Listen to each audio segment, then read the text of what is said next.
राधा और रुक्मणी की प्रेम कथा। जब श्री कृष्ण ने राधा और रुक्मणी के प्रेम की परीक्षा ली तो किसकी जीत हुई।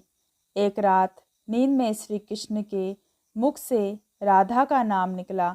निकट ही सोई रुक्मणी की नींद टूट गई। उसका चित्त अशांत हो गया। सारी रात वह करवट बदलती रही। सुबह सवेरे श्री कृष्ण की नींद खुलते ही रुक्मणी ने पूछा, प्राणनाथ, ऐसा क्या है राधा में जो सोते जागते हर घड़ी आप राधा का नाम जपते हैं। श्री कृष्ण मुस्कुराए, बोले, जानना चाहती हो प्रिय। रुक्मणी ने हामी भरी, एक परीक्षा देनी होगी तुम्हें, कहो तैयार हो। श्री कृष्ण ने पूछा। रुक्मणी तैयार हो गई। श्री कृष्ण रुक्मणी को लेकर यमुना तट की ओर चल पड़े। राधा को भी संदेश भिजवा दिया गया। जब तीनों यमुना तट पर पहुँचे तब श्री कृष्ण ने अपना एक केश तोड़ा और उसके द्वारा यमुना के इस पार से लेकर उस पार तक एक महीन पुल बना दिया।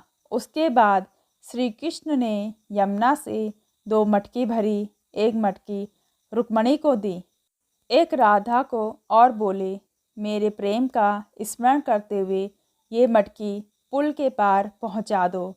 रुक्मणी मटकी लेकर पुल पर चलने लगी।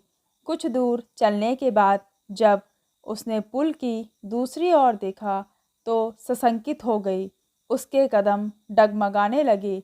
उसने स्वयं को तो संभाल लिया किंतु मटकी संभाल न पाई।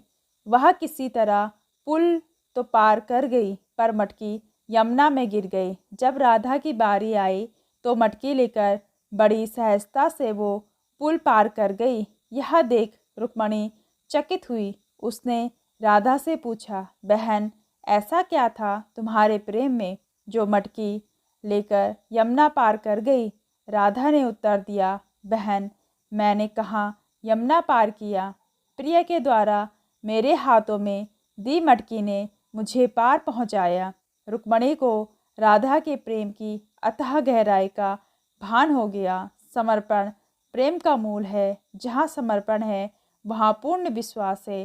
शंका के कोई चिन्ह नहीं है। राधा का श्री कृष्ण के प्रति पूर्ण समर्पण भाव था।